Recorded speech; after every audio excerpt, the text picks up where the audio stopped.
Hi, and thank you very much for coming back in and joining us for another interview session. This afternoon, we're going to be speaking with lawyer, member of parliament, proud son of Belfast, but we're going to actually be hitting kind of a very specific topic for a quick interview and to get an update with John Finucane. John, how are you doing, sir? I'm very well, Jay. Thanks very much for hosting this evening.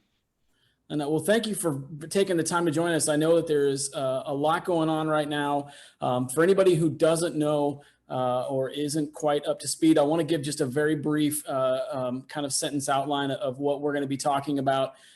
First of all, John's father, Pat, who was also an attorney, was murdered in 1989 by British agents who were assisted by the military and the police. And the British government had an agreement with the Irish government to do a full inquiry into that, but they have been stalling or everything they can to avoid having to actually get that done. We're here to talk specifically about that. At some point in time, I want to come back and talk to you about everything else going on and really get into a more full in depth. But right now, let's just kind of dive into this subject matter and go from here.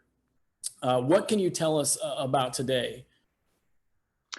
Well, just before I go into the detail on that, I just want to open by paying a really specific and heartfelt thanks to everybody in America who has supported us, not just over the last 31 years, but over the past number of weeks up until November 30th, when the British government made their announcement yesterday, which I'll go into. But even since yesterday, the last 24 hours has really been overwhelming. The congressional letter that was signed last week was significant. It made a really big impact here. And I want to pay particular thanks to Representative Chris Smith and Richie Neal, who led on that. They were out. Can you just real quickly say what that letter was? The letter was sent last week to Prime Minister Boris Johnson, and it was urging the British government to announce a full public inquiry when that announcement was going to be made yesterday. As we know, they didn't do that. But the support of the Brecon Law Society, the Irish American Unity Conference, the AOH, the Ladies AOH, all of that has significantly added to a momentum that puts us in a very strong position at the minute, despite what happened yesterday. And yesterday was very disappointing. I think people who maybe saw our reaction will note that. And the context, it's been a 31-year campaign, but I don't need to go into every detail of 31 years. The context of yesterday was our legal victory in the Supreme Court, the most senior court in the United Kingdom jurisdiction, in February 2019. What the court said then was that there had never been an effective investigation into the murder of my father. This is in the context of accepted collusion, which is important. Sometimes the media here will report it as allegations of collusion, but the British government yesterday and previously have accepted there was collusion. So in the context of colluding with killers, the British government have never had an effective investigation. And that was a blow to them because they did not want to look at our case anymore. So I haven't fought them legally again. We waited until yesterday to find out what exactly it was they were going to do that would answer the Supreme Court, that would provide the remedy that we sought, that would be an effective investigation, and that would finally deal with our case, which has been hanging around them for 31 years. What we were told yesterday is that there would be a review by the PSNI, the local police, and that some matters would be investigated by the police ombudsman. That would be the oversight and accountability body for the police. Now, there's multiple problems with that. We have previously had police investigations that have been dismissed as not being effective. This proposed police review isn't even an investigation. But really interestingly, last night, after we met with the Secretary of State, the PSNI, the local police here, put out a statement which seemed to contradict what we were told in our meeting. It said that they had yet to decide whether a review was merited. And they also made it clear that there were no new lines of inquiry. The police ombudsman line that the Secretary of State referred to relates to referrals to them from 2016. The PSNI most recent analysis as to what happened in our case dates back to 2015. So we see this as a really cynical attempt to take something off the shelf that predates the Supreme Court judgment and repackage this and present it to us as some reason why there shouldn't be a public inquiry. And I suppose I'll just finish my answer off this way, Jay, that the inquiry, we say, should be independent and fully judicial. We don't expect to go into any legal process and have everything our own way, but we want a credible legal vehicle which allows us to look at documents, to summon witnesses, to ask them questions, to have the truthfulness of the narrative tested in a legal fashion.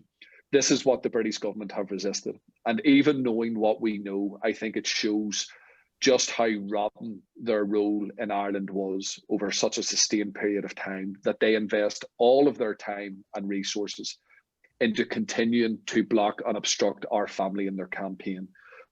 But whilst yesterday was a disappointment and it was a setback, the support that we've received has been unbelievable, and it has been a massive source of strength to my mother and to the rest of us as a family. And I think there is a real anger in a good way and an appetite to see this through from the Irish government. The Taoiseach spoke to my mother today, but also from Irish America. As I said at the start, the support even in the past 24 hours has been fantastic, and I thank everybody for that. As a Hibernian, I'm very proud to see my organization start to step forward. That matters a lot to me personally, and I love seeing somebody as prominent as Congressman Richie Neal and Chris Smith. But Congressman Neal's the head of the Ways and Means Committee. That's an incredibly powerful committee in the House. So I think that's a great thing that they sent a letter and whatnot. And just so that we can, it's a very complicated issue. I just want to touch on it. One thing, just to make sure everybody understands, the British Supreme Court said that there had never been an actual inquiry, properly done inquiry into the murder of your father. The British government's response yesterday was, we'll have the local police department relook at what they have already done, which I'm not an attorney and I'm not, but they're looking back into something that the courts have already said wasn't adequate. So it really doesn't solve anything that was coming out of the courts and whatnot, which is a track record in this particular case with the British government. They've refused to honor the agreement that they've held for 20 years now. I mean, that's really where they're going. So, the issue isn't going away. It's not being resolved. Really, what's next? Like, what has to happen in the coming weeks and months and years? Well, the immediate reaction we gave our response to the media yesterday. Today, we've been consulting with our legal team. I think that there is potential legal avenues and options open to us, and if needs be, we will utilize that, but we haven't made a firm decision on that yet. But the campaign continues. My mum spoke, I thought, powerfully well yesterday when she said, as long as there was breath in her body, she will continue to fight. And I think that's a testament to the woman that she is. So our campaign continues. And as I said earlier, the Taoiseach has picked up the phone to my mother today. The Minister for Foreign Affairs, Simon Coveney, has reiterated his support today. Michelle O'Neill, the Vice President of Sinn Féin, spoke with my mother today. Mary Lou MacDonald, the President of Sinn Féin, raised this in the Dáil. And we had the statement last night, again in response to the Secretary of State, by Richie Neal and Chris Smith, who are as mystified and outraged as we are that the British government have decided to go down this path. So we aren't alone, and we would never be in this position if we had been alone on our journey. So I guess that our ask as a family is that we want people to continue to walk with us on this campaign. The support from America has always led to significant movement from the British government. They can dismiss us as a family individually, but the significant milestones in our campaign, you can trace back to pressure being applied from America. So whether it's at a congressional level, a Senate level, we have an administration which is preparing to take office in January. And when he was chair of the Senate Foreign Relations Committee, Senator Biden, as he was then, saw over a bipartisan motion which called for the full public inquiry that was promised into my father's murder. That was an all-party motion that began its political life in the Dáil. So President Biden, President-elect Biden, I think has history on this, and he also, as we know, has a very positive and firm interest into the affairs in Ireland. He gets the importance of our peace process. He understands the importance of legacy. He understands the significance of making a mess of legacy. And I think that this issue is emblematic. How the British state deal with my family is emblematic as to how they deal with so many other different families, because whilst it's obviously very personal to me and my mother and my brother and sister and all of us as a family, this represents more than the murder of one man. Under no circumstances was a system put in place to take out my father as an effective lawyer. This resulted in the deaths of many people over a long period of time. And if we are to move on as a society in a post-conflict era, then we have to deal with our past, no matter how difficult that is. And the British government will continue to resist that. I don't think that's going to be a successful strategy, but the success in our campaign is going to come from the success of people campaigning on our behalf in America. So I would urge people to share our message, to contact their local elected reps, whether they are in groups like yours, the AOH, or within legal groups, to speak to other people within those groups, to write letters, whether it's to their own reps or whether it's to the British Secretary of State or even to the Boris Johnson or the ambassador in America.